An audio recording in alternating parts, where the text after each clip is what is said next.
Esto es Dato Crudo, el podcast donde hablamos claro y con la verdad. El día de hoy se encuentra con nosotros nuestro amigo Sebas. Sebas, bienvenido, ¿cómo estás? Gracias, muy bien, Alex. Hoy vamos a platicar, Sebas, de adicción digital, pero antes me gustaría que le contaras a todos los jóvenes que ven este podcast y el público, eres autor de un libro, coautor de un libro, platícanos. Sí, bueno, soy coautor de Hiperestimulación Digital Nueva Pandemia, que es un libro que coescribí con la doctora Cuti, que es psiquiatra de aquí de Cancún. Yo también soy cancunense. Y todo esto inició en esta época pandémica de 2021, donde empezábamos como a ver que estaba cambiando mucho la sociedad, ¿no? Obviamente estaba este factor del COVID-19, pero lo que nos estaba a nosotros llamando más la atención eran estas nuevas dinámicas sociales, digitales que estaban pasando, y principalmente yo lo vivía a través de mi hermano, que en ese tiempo tenía como 13 años, y yo estaba viendo que sus 13 años, comparados con mis 13 años, habían sido muy distintos, ¿no? En cuanto a los vínculos sociales y las dinámicas que tenía con... ¿Cómo interactuaba? Sí. Y de ahí empezó. Yo soy fisioterapeuta de formación, pero durante esto y por un contexto que de chico tuve cáncer un par de veces, entonces siempre me intenté ir sobre un camino de mucho cuestionamiento del mainstream, ¿no? de lo que se nos comunica, tanto en temas de salud como en otras cosas, y pues nada, se desarrolló en mí como una curiosidad inquieta, y pues para este caso fue lo mismo, ¿no? Me preguntaba si la salud pública como la vemos hoy en día es la única manera de conocerla, de interpretarla. Y por eso fue que me fui yendo hacia temas de medicina evolutiva, ¿no? Que es básicamente entender la salud, no con el lente del presente únicamente, sino conocernos como especie, como Homo sapiens, desde que estamos presentes, ¿no? Que son más de 300.000 años, ¿no? Para entender los mecanismos que tenemos, tanto sociales como biopsicosociales y neurológicos y demás, ¿no? Entonces, fue esta visión como evolutiva del tema y todo el contexto psiquiátrico de la doctora Cuti lo que nos llevó a hacer un taller. ¿Y cómo te acercas con la...? O sea, tú estás analizando este tema de tu hermano y de repente, pues por lo que te pasó más joven, pero ¿cómo llegas con la psiquiatra? O sea, ¿cómo dices, oye...? Muy buena pregunta. Ella es mamá de mi mejor amigo. Ok. Entonces, realmente todo inicia porque mi mejor amigo en pandemia me dice, oye, mi mamá necesita, pues no había mucha consulta, no sé, creo que no le estaba yendo muy bien. Entonces, querían desarrollar como una plataforma donde ella pudiera dar pláticas, ¿no? Sobre ansiedad, depresión y esto. Yo había tenido ya un negocio en línea antes como entrenador de corredores de montaña, que era lo que hacía antes. Entonces, también eras entrenador de corredores de montaña. Sí, también. He hecho muchas cosas. Y, por ejemplo, ¿ese entrenamiento lo hacías solo en línea? Sí, porque estábamos en pandemia. Yo fui corredor de montaña, quizás no puedo decir profesional porque no vivía al 100% de ello, pero estaba patrocinado por algunas marcas y me dedicaba a eso y a estudiar. Semiprofesional, digamos, sí. ¿no? Entonces llega pandemia y yo estoy entrenando y pues para mí la pandemia fue un gran momento para entrenar porque era lo único que hacía. Entonces, junto con una amiga, también una corredora muy exitosa, empezamos ese proyecto de entrenar gente en línea, corredores de montaña. Yo vivía en Huasca, en Hidalgo. Ah, claro, conozco perfecto Huasca, Hidalgo. Ahí vivía y corría. Ahí está la hacienda San Miguel Regla. Exactamente. Okay. Sí. Ahora, ¿cómo sabías que iba a haber público, ¿no? para un entrenamiento de montaña digital? En ese momento, el trail running en el centro del país estaba en auge. Okay. ¿No? Era como el deporte que se estaba poniendo de moda. Muchos corredores de calle empezaban a querer migrar a experiencias pues, más naturales, ¿no? No correr entre los edificios de Reforma, ¿no? Claro. Entonces empezó a haber como mucha demanda de estas experiencias. ¿Y entonces te fue bien en cuanto a, sí, al entrenamiento digital? Entrenábamos gente y es por eso que mi amigo Manolo sabía que yo había hecho ya una incursión de algún negocio en línea. Yo igual le hubiera dicho a mi mamá, oye, dile a Sebas, porque él ya lo hizo. Entonces ahí ya la conocías, me imagino. De toda la vida. Sí. Pero sí, ya te conocía desde niño, pero ya en este plano ya más profesional empiezan a juntarse. Y ¿no? justamente fue así como inició todo. La idea era hacer este proyecto digital para ella y nos sentábamos en un café a platicar de esto y nos dábamos cuenta que hacer una plataforma con pláticas de ansiedad, de depresión, pues es algo que ya muchos colegas han hecho y se está haciendo, ¿no?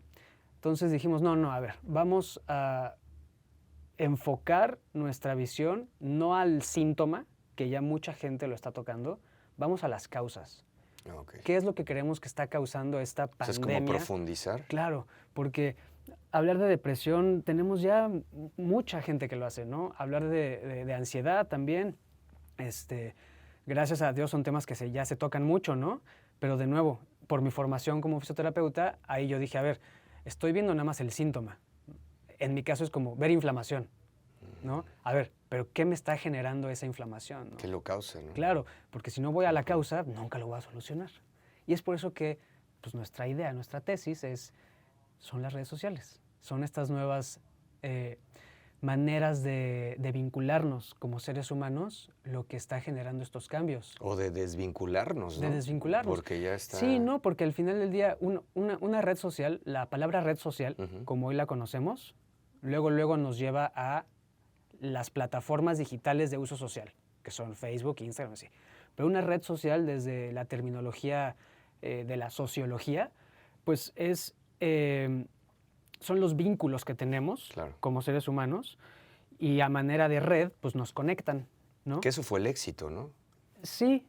Al inicio de cómo puedo yo estar, digo, sirve mucho la red social, no digo que no. Totalmente. Incluso, digo, personas que te dicen, es que tengo contacto con compañeros de la primaria, pero ¿cómo? Si todavía no existía Facebook, ¿no? Pues no sé, lo busqué, lo encontré, me apareció y luego él me dijo dónde estaba el otro.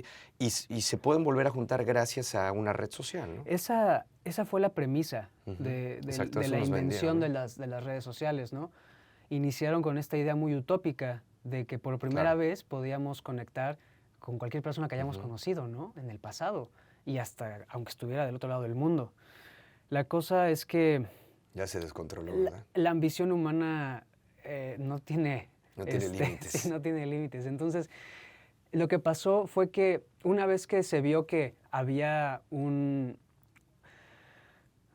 Fue muy querido por la sociedad, ¿no? Tener esta capacidad de combatir esta nostalgia y de conectar con gente que hace mucho tiempo no veíamos y a compartir nuestra vida con ellos. Porque era la primera vez en la historia de la humanidad que podías compartir lo que hacías en vivo, ¿no? Con alguien. Cuando antes mandabas una carta, se tardaba un tiempo, lo leía, te respondía, después correos, los mails, ¿no? Entonces, de alguna manera, como poder compartir espontáneamente esa vida personal y verla de un ser querido, generó pues, mucho afecto por la gente.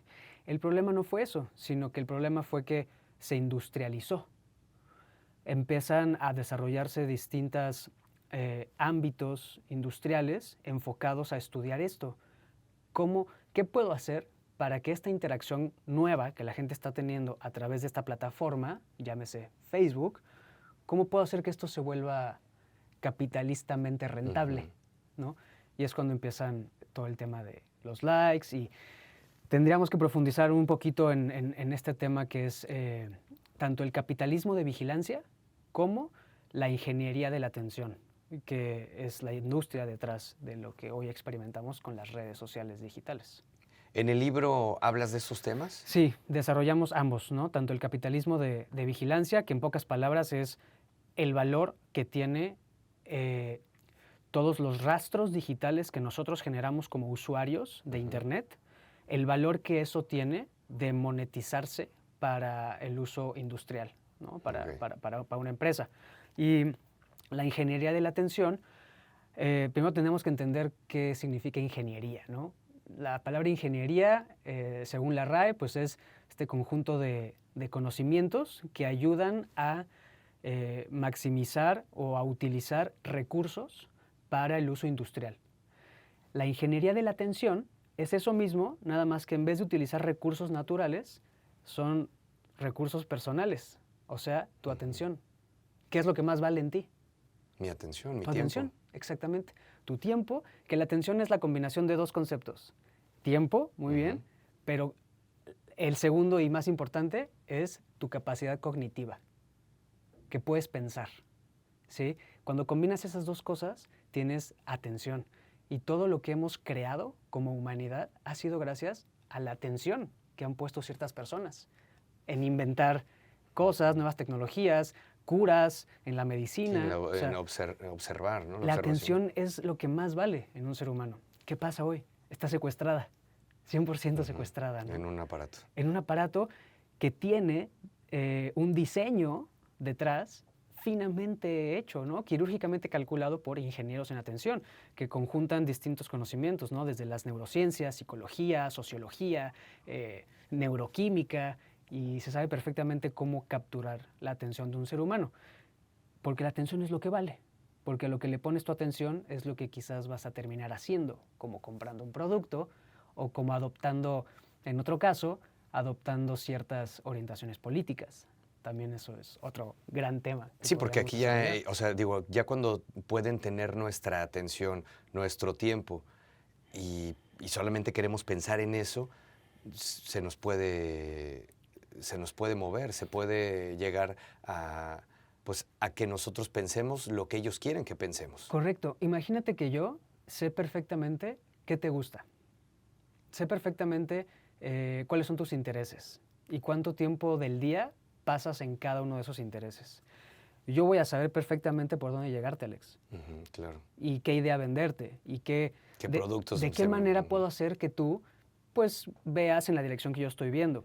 Platicaba con Fer fuera del aire que el tema de Cambridge Analytica en 2008 con Donald Trump y las elecciones fue la cúspide de esto, ¿no? Fue el máximo reflejo del uso de la megadata de Internet de todos los usuarios estadounidenses para segmentarlos de una manera estratégica y mercadológica para diseñar contenidos que a ellos los hicieran orientarse a favor de Trump. Una orientación política específica. Y en este caso fue Trump, ¿no? Ahora, las personas que decidieron, ¿no? O sea, por ejemplo, votar por Trump, ¿se habrán dado cuenta en ese momento que los fueron llevando? O sea, ¿esto es consciente o es inconsciente? No, la verdad es que fue algo brillante por parte de Cambridge Analytica, porque la manera en la que ellos fueron creando estas estrategias fueron de manera muy estudiada, ¿no? Es muy diferente cómo le vas a llegar a un grupo de adolescentes en Luisiana versus cómo le vas a llegar a un grupo de veteranos en Nueva York, ¿no? Lo que les gusta son cosas distintas, ¿no? Entonces, ese es el problema, que hoy lo que hacemos es consumir. Estamos en la punta del iceberg, en la cereza del pastel del modelo capitalista, donde ya todos nos hemos convertido en consumidores de todo y pensamos que no cuesta consumir, porque hacer esto no cuesta, pero lo que estás pagando es el mayor precio posible, ¿no? Entonces, al tú estar consumiendo ideas, esas ideas se convierten en creencias. Esas creencias se convierten en acciones, como lo es un voto. Entonces, es algo muy sutil, es algo brillante. Maquiavélicamente brillante. Sí, maquiavélicamente brillante. Sí. Hablar de adicción, digo, hay muchos tipos de adicción, pero la adicción digital, el estar scrolleando, el estar en redes sociales, ¿cómo consideras, Sebas, que ya que estás en este tema junto con la psiquiatra, cómo han analizado este tema de cómo nos ha afectado principalmente a los jóvenes el ser adictos digitalmente hablando? Bueno, es un temazo, ¿no? Que hay que analizarlo desde distintas perspectivas, pero Cuti, como psiquiatra, teniendo más de 30 años de experiencia con adicciones, precisamente, adicciones a drogas, a fármacos, al juego, como la ludopatía, a la pornografía, a distintas cosas. No había llegado a lo digital, ¿no? No, y es que ahí es donde está justamente ahorita como que sucediendo una revolución en el ámbito de la salud y de la psiquiatría, porque hay un manual de salud mental de los psiquiatras que clasifica todas las enfermedades mentales que se pueden tener. Okay. Todavía no ponen cosas relacionadas con redes sociales. Pero, Todavía no está queriéndose abordar de manera salud pública. o sea, no está permitido Pues decirlo. más que permitido, aquí ya nos estamos metiendo como en temas conspiranoicos, Sí, pero, sí, ya sentí pero siento que pero pues sí, ¿no? sí y no, y quizás también es como una curva de aprendizaje humana que está pasando, porque quizás me estoy desviando un poquitín, pero este tema es tan complejo y no se aborda y no se toca tanto porque todos lo hacemos. Estamos dentro, ¿no? De ese Entonces es círculo. bien raro y es bien difícil señalar algo que yo también hago porque me Ajá. estoy autoseñalando. Y así en todos los niveles sociales Claro. y educativos, ¿no? Pero así de fuerte es una adicción digital, o sea, A nivel cerebro está pasando lo mismo que con una adicción a una sexual, droga. a la cocaína, a lo que pasa. En resumidas cuentas, y perdón si algún psiquiatra está escuchando, pero lo voy a hacer muy, para que todos lo entendamos. Claro. Lo que está pasando es que nuestro cerebro evolutivamente se fue acostumbrando al placer y a la comodidad. ¿Por qué? Porque hace 300,000, 100,000, 50,000 años atrás, o no nos vayamos tan lejos, antes de la revolución industrial, el placer y la comodidad no eran tan comunes. Nuestro cerebro, cuando detecta placer y comodidad, dice, increíble, güey, De aquí soy. quiero más Sí, de esto, claro. ¿no? Eso versus estar esforzándome y estar en una situación incómoda, pues no quiero eso. Antes, esos momentos se apreciaban mucho porque eran escasos, ¿no? La vida humana era mucho más difícil que lo que es ahora. Nuestro cerebro evolutivamente desarrolló mecanismos para apreciar y atesorar la comodidad y el placer. ¿Qué pasa hoy? Es todo lo contrario. La vida humana realmente involucra muy poco esfuerzo. Antes, si querías comer, pues no era nada más agarrar y pedirte una Claro. cajita feliz a la casa, ¿no? O abrir el refrigerador, ¿no? Ahí Totalmente, estaba, ¿no? ¿no? Antes se involucraba mucho más esfuerzo, ¿no? Entonces, ¿qué ha pasado? El mundo digital y la era digital lo que ha puesto sobre la mesa, bueno, sobre la mano de cada uno de nosotros, es placer instantáneo, ¿no? El aburrimiento es algo esencial para el ser humano, Para la creatividad. para la ¿no? creatividad, para el desarrollo de un ser, ¿no?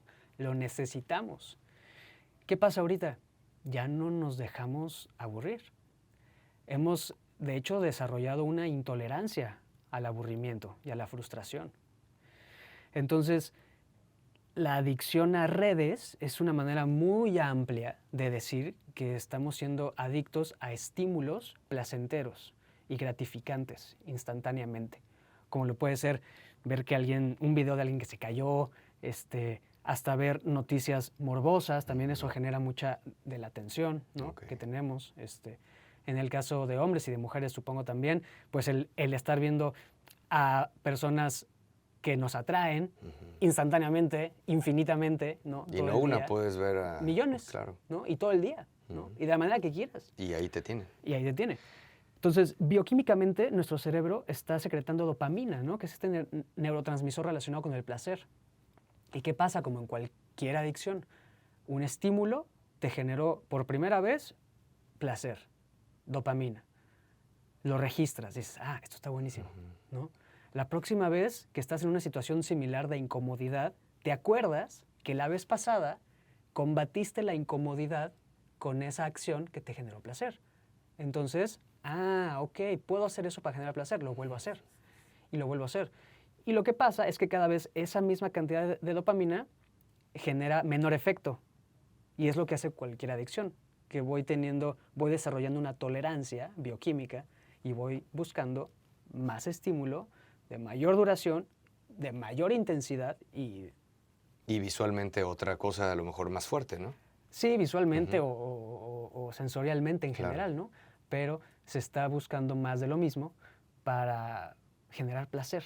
Ese ha sido nuestro problema. No, O sea, ha sido te entendí perfecto y yo creo que lo explicaste muy bien, lo ejemplificaste, el qué nos está ocurriendo mentalmente con esta adicción digital. Ahora, ya nada más para concluir, Sebas, ¿hasta dónde va a parar esto? O sea, ¿hasta dónde consideras tú de lo que has estudiado,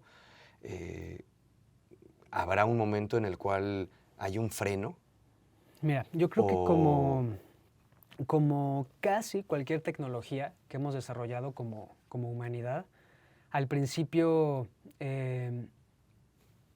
llega al público y el discurso industrial es, ay, bueno, no sabíamos que tenía estas Esta afectación connotaciones negativas, ¿no? Y ese es como el discurso capitalista, ¿no? De esto. Entonces, como toda tecnología, llega a un punto en la curva de aprendizaje y en la curva de que se está empezando a utilizar de manera pública, que ya no puedes tapar el sol con un dedo, y entonces empiezan las regulaciones. Pasó con la energía nuclear, ha pasado con las telecomunicaciones, ha pasado con fármacos, de hecho, ¿no? Hay muchos fármacos que hoy son ilegalísimos, y antes, que nuestros abuelos usaban. Sí, normal. ¿No? Entonces, hay muchos avances tecnológicos que al principio se utilizan de manera sin problemas y se van regulando. A lo que voy es que creo firmemente que sí, como sociedad, cada vez estamos siendo más conscientes de lo que está pasando y cada vez estamos desarrollando la capacidad de no hacernos guajes y entender que estamos participando en un fenómeno social global y que lo que está pasando ahorita es una pandemia en salud mental a nivel global.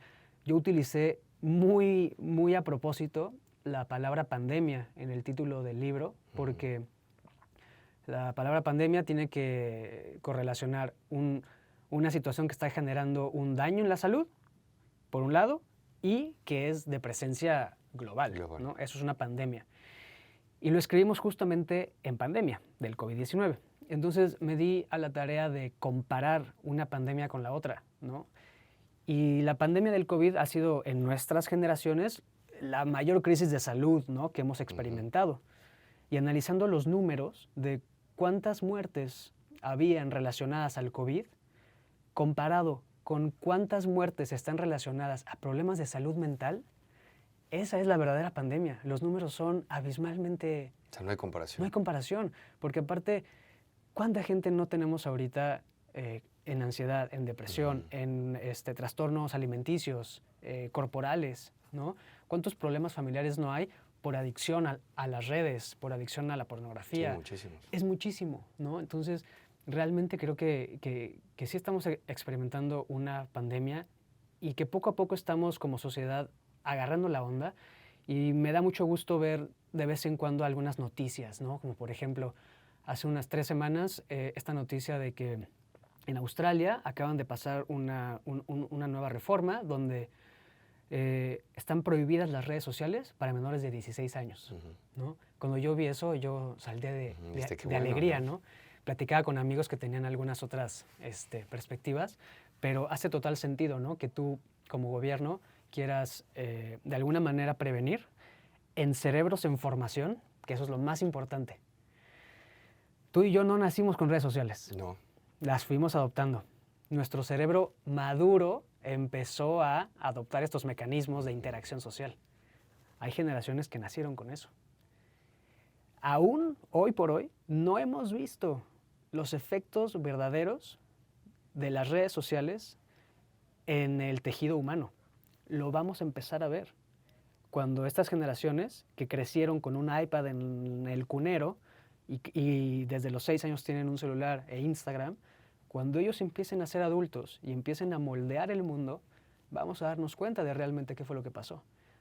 Y es por eso que me gusta platicar de esto, porque creo que todavía estamos a muy buen tiempo, los que somos de generaciones un poquito, no tecnológicos, pero que lo fuimos adoptando. Que podamos poner las cosas como en perspectiva, ¿no? En China, por ejemplo, recientemente pasaron una nueva ley también para que todos los influencers, si tú vas a ser un influencer de salud, ok, enséñame tu licenciatura en medicina. ¿Vas a ser un influencer de política? Ok, enséñame tu licenciatura de ciencias políticas. Sí, no puedes estar hablando Claro, de temas nada más, claro. porque puedes llegar a afectar a tu Totalmente. comunidad. Todo ¿no? este tema de la desinformación, fake news, bla, bla, bla, bla, bla. Sí, o el tema de que soy coach de De tal lo que cosa, sea, de lo que sí. sea, y a veces a lo mejor la información es falsa, ¿no? Totalmente. Igual y tienen la intención buena, o de Sí. tener likes o seguidores, ¿no? Pero Es que eso es lo que se busca. eso es lo que se busca, es la No se intención. busca otra cosa. De No. hecho, está muy bien estudiado cómo influencers y gente de las redes diseña sus publicaciones para que generen, se llaman clickbaits, ¿no? Carnadas, Ujú. para generar clics, Nada más el porque click. eso es lo que se monetiza, no la información, no es la información, es la interacción, ¿no? Con eso. Entonces, respondiendo tu pregunta, tenemos que hablar de estos temas y aparte de hablar, tenemos que también nosotros ir desarrollando poco a poco esta capacidad de ser vulnerables y aceptar que tenemos una participación en esto y que quizás lo que estoy haciendo no está tan chido, ¿no? Como papá, por ejemplo, yo no soy papá, pero lo veo con algunos amigos, tenemos que poner antes que nuestra comodidad y nuestro placer, creo que el desarrollo de la raza humana, porque sí suena medio apocalíptico, yo Sí, sé, pero es que, ¿cómo va a estar en 100 años, no? ¿Viste Wall-E? Sí. ¿Te acuerdas de la película de Wall-E, no? Exactamente. ¿Cómo están ya todos en estas sillas que se mueven Sí, sí, y solo sí. están consumiendo? Sí, con Están sobrepeso. Exactamente. Que no, entre menos me mueva mejor, Sí. ¿no? En una nave. En una nave con una pantalla al frente. Sí. Solamente están consumiendo tanto comida como contenido.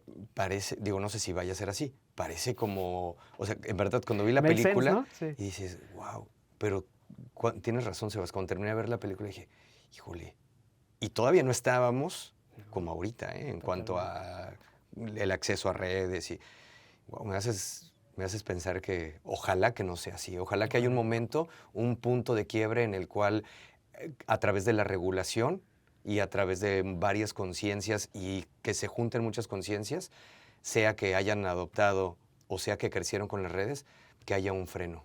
Ojalá que sí. Ojalá que sí. Sebas, unos tips para los jóvenes en cuanto a este tema de adicción digital. ¿Qué les puedes recomendar para que no caigan tan fácil? Sé que es muy complicado porque, como dices, está todo bien fríamente calculado para que sí. Quizás mi consejo para los jóvenes, al ser jóvenes voy a interpretar que son menores de edad, quizás el consejo va en conjunto para jóvenes y para padres de familia, ¿no? Donde para empezar, yo no conozco a ningún adolescente que se haya comprado su propio celular. Ese celular llegó a sus manos por sus papás, ¿no?